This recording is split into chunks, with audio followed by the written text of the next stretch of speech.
یہ اپنی مرضی سے بولتا ہے، اسے اٹھا لو، اٹھانے والوں سے یہ جدا ہے، اسے اٹھا لو۔ عمران خان کو قتل کیا جا سکتا ہے۔ اپنے اعصاب میں مضبوط رہنے والا یہ شخص ہے کہ ایک طرف سرکار ہے اور سرکار کی مشینری ہے، ایک طرف اسلام آباد ہائی کورٹ ہے اور ان کی دلیری ہے۔ پچھلے 2 سال سے ہم دیکھ رہے ہیں کہ انصاف کی بجائے تاریخیں ملتی ہیں۔ صوبے کے آئی جی نے لاہور ہائی کورٹ کے چیف جسٹس کے احکامات کو جوتے کی نوک پہ رکھا۔ ایسی بے شرمی والی حرکتیں جو یہ کرتے رہتے ہیں۔ بسم اللہ الرحمن الرحیم، السلام علیکم، میں ہوں گلفام چودھری، آپ دیکھ رہے ہیں میرا فیس بک پیج اور یوٹیوب چینل۔ پاکستان میں ہونے والی کچھ عام ترین ڈیولپمنٹ آپ کے سامنے رکھنی ہے۔ First of all, Pakistan Tehreek Insaf کے دفتر پر جس طرح رات کو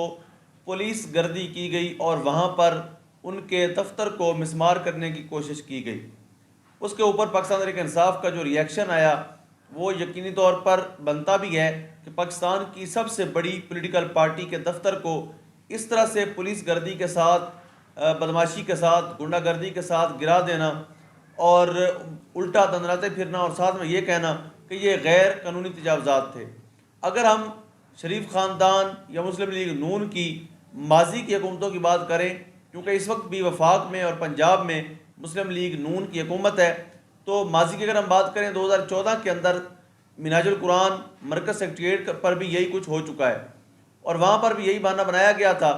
کہ غیر قانونی تجاوزات ہیں۔ حالانکہ لاہور ہائی کورٹ کا آرڈر واضح طور پر موجود تھا اور منہاج القرآن کے قائدین وہ آرڈر دکھا بھی رہے تھے، لیکن پنجاب پولیس کو چونکہ شریف خاندان کی طرف سے یہ ہدایات تھیں کہ آپ نے یہ کرنا ہے، تو انہوں نے ایک نام نہاد آپریشن کے نام پہ یہ بے شرمی ڈٹھائی کی۔ وہاں پر گولیاں بھی چلیں، لاشیں بھی گریں اور آج 11 سال گزرنے کے بعد بھی سانحہ مال ٹاؤن کے لواحقین کو انصاف نہیں ملا۔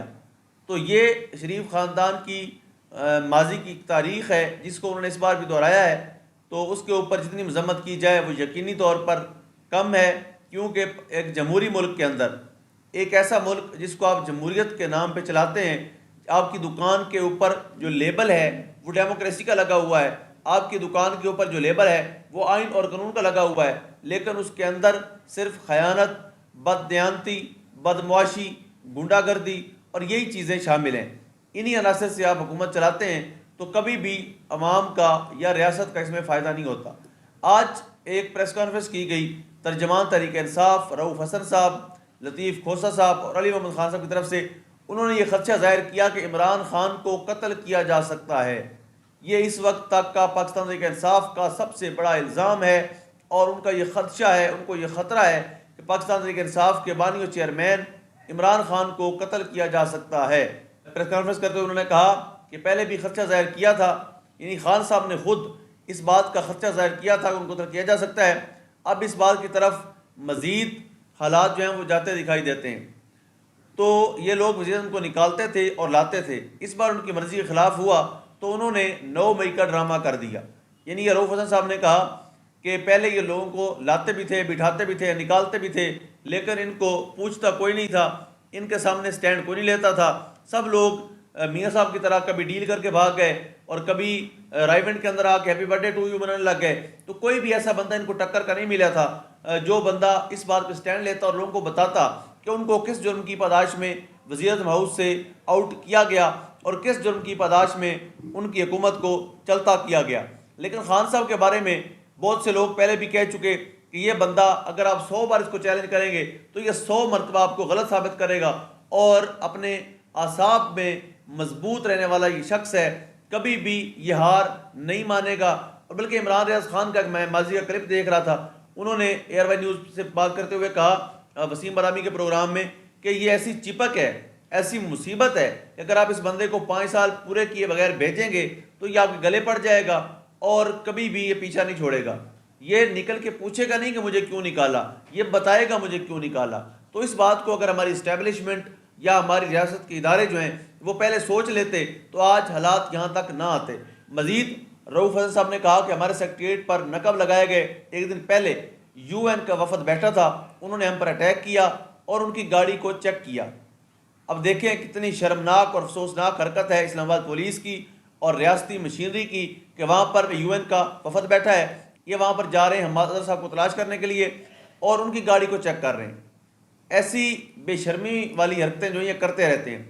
مزید انہوں نے کہا کہ پہلے ہوتا تھا وقتاً فوقتاً شدت بھی آتی رہتی ہے سیاسی مخالفین میں، لیکن 1 2 سال سے انہوں نے یہ رویہ برقرار رکھا ہوا ہے۔ الیکشن میں جس طرح عوام نے عمران خان کو ووٹ دیا وہ آپ کے سامنے ہے، انہوں نے تمام ہتھ کنڈے اپنا کر دیکھ لیے، مگر اس لیڈر کی طاقت دن بدن بڑھتی جا رہی ہے، نہ یہ خان صاحب کو مجبور کر سکے نہ ان کی پارٹی کو۔ عمران خان نے کہا کہ ان کے پاس اب ایک راستہ رہ گیا ہے کہ یہ قتل کر دیں، یہ بات اب اسی طرف جاتی دکھائی دے رہی ہے اور یہ بہت بڑا انکشاف ہے۔ یاد رہے کہ عمران خان اس وقت اڈیالہ جیل میں ہیں اور ان کو وہ ساری کی ساری سہولیات جو ماضی میں ملتی ہوتی تھیں سابق پرائم منسٹر کو، جس طرح میاں صاحب کے نخرے ناز اٹھائے جاتے تھے، ان کو لاڈ کرائے جاتے تھے، ان سے لسٹ مانگی جاتی تھی کہ میاں صاحب آپ کیا تناول فرمائیں گے، میاں صاحب آپ کے جو خادم ہیں جو آپ کی خدمت کرنے والے ہیں ان کی تعداد میں اگر آپ چاہتے ہیں تو اضافہ کر دیتے ہیں، لیکن پھر بھی اس بزدل بھگوڑے مفروری کی جو پلیٹیں ہیں وہ گر جاتی تھیں اور وہ دوبارہ سے ڈیل کرتے، بوٹ چاٹتے اور ملک سے فرار ہو جاتے تھے۔ لیکن اس بار جو وزیر اعظم عمران خان ہیں انہوں نے ان کے اندازے کو غلط ثابت کیا، اور وہ لوگ جو کہتے تھے کہ عمران خان ایک ہفتہ جیل نہیں نکال سکیں گے، آج 1 سال ہونے کو ہے مگر وہ شخص نہ ٹوٹنے کا نام لے رہا ہے، نہ اس کے جذبے کم ہو رہے ہیں، نہ اس کا حوصلہ کم ہو رہا ہے، بلکہ ہمیشہ جب بھی ہمارے کورٹ رپورٹر دوست جاتے ہیں وہ یہی آ کر بتاتے ہیں، خان صاحب کہتے ہیں کہ میں اس جیل کو عبادت سمجھ کر بھگت رہا ہوں، مجھے کسی قسم کی کوئی پریشانی نہیں ہے۔ تو یاد رہے کہ ان کو خطرہ موجود ہے اور پاکستان تحریک انصاف کے خدشات کسی حد تک درست بھی ہیں۔ اس کے بعد آج ایک اہم کیس تھا لاپتہ افراد کے حوالے سے۔ احمد فرحات جو شاعر ہیں اور ایک صحافی بھی ہیں، ان کو جس طرح سے لاپتہ کیا گیا، جو اس نظم کے خالق ہیں، یہ اپنی مرضی سے بولتا ہے، اسے اٹھا لو، اٹھانے والوں سے یہ جدا ہے،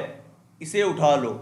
اسے کہا تھا کہ جتنا تم کو دکھایا جائے بس اتنا دیکھو، مگر یہ مرضی سے دیکھتا ہے، اسے اٹھا لو۔ تو ان کو اٹھایا گیا۔ اس کے اوپر آج جسٹس محسن اختر کیانی صاحب کو جب بتایا گیا کہ پیمرا نے پابندی لگا دی ہے کہ آپ کورٹ رپورٹنگ نہیں کر سکتے، آپ عدالتی کارروائیوں کو رپورٹ نہیں کر سکتے، اس پر جسٹس محسن اختر کیانی صاحب نے کہا کہ اب لاپتہ افراد کے کیسز کو ہم آن ایئر کریں گے، جس طرح سپریم کورٹ میں کیسز لائیو چلتے ہیں اسی طرح سے ہم لائیو چلائیں گے، اور انہوں نے یہ بہت بڑی بات کی ہے۔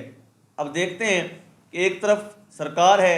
اور سرکار کی مشینری ہے، ایک طرف اسلام آباد ہائی کورٹ ہے اور ان کی دلیری ہے۔ اب دیکھتے ہیں کون جیتتا ہے۔ لاہور ہائی کورٹ کے چیف جسٹس صاحب ہیں ملک شہزاد احمد خان صاحب، انہوں نے بھی آج خطاب کیا، انہوں نے کہا کہ ہم کسی سے لڑائی نہیں کرنا چاہتے، لیکن عدالتوں کا احترام نہیں تو ہم سے بھی توقع نہ رکھیں۔ یاد رہے کہ لاہور ہائی کورٹ میں پچھلے 2 سال سے ہم دیکھ رہے ہیں کہ انصاف کی بجائے تاریخیں ملتی ہیں۔ خود ہم عمران ریاض خان صاحب کے ساتھ کئی دفعہ گئے، اس کے علاوہ بھی ہم رپورٹنگ کے لیے جاتے رہتے ہیں، مختلف کیسز دیکھتے ہیں، کہیں پر بھی ہمیں لاہور ہائی کورٹ میں یعنی تاریخیں دیتے دکھائی دیتے ہیں ججز، لیکن انصاف نظر نہیں آتا۔ وہ انصاف کہاں پہ ہو رہا ہے وہ چیف جسٹس صاحب بہتر جانتے ہیں، لیکن ایک انکشاف جو انہوں نے کیا وہ یقینی طور پر بہت بڑا حیران کن تھا۔ انہوں نے کہا کہ 14 لاکھ کیسز ہیں جو اس وقت لاہور ہائی کورٹ میں پڑے ہیں، 14 لاکھ کیسز پنجاب میں ججوں کی کمی کا سامنا ہے، اور مقدمات میں تاخیر کی بڑی وجہ کیا ہے جی؟ ہڑتالیں۔ آپس کی لڑائی میں ادارے کمزور ہوتے ہیں، ان سے ہوشیار رہیں جو اداروں سے لڑوانا چاہتے ہیں۔ تو بڑی اچھی بات کی، ہم نے کسی حکومت ایجنسی یا ادارے کی بی ٹیم نہیں بننا، یہ بھی اچھی بات کیا آپ نے۔ سسٹم میں بہتری کے لیے سب نے مل کر کام کرنا ہے، ججز نے، وکلاء نے اور متعلقہ ایجنسیوں نے، سب نے حساب دینا ہے اگلے جان۔ خیر انہوں نے اس طرح کی کافی باتیں کی۔ تو اب میرے ساتھ سے 1 2 سوال ہیں۔ چیف جسٹس صاحب، آپ کے لاہور ہائی کورٹ میں عمران ریاض خان کا کیس لگا، chief justice Lahore high court Amir Bhatti صاحب نے بار بار آرڈر دیے، مگر ایک آئی جی، صوبے کے آئی جی نے لاہور ہائی کورٹ کے چیف جسٹس کے احکامات کو جوتے کی نوک پہ رکھا، پیش نہیں کیا گیا۔ انہیں کہا گیا کہ فرانسک رپورٹ جمع کروائیں کہ عمران ریاض خان کو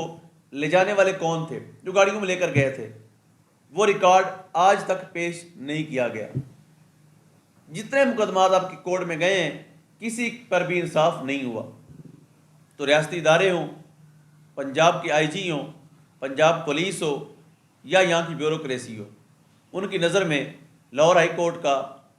کوئی مقام نہیں ہے۔ لاہور ہائی کورٹ کی اوقات کا اندازہ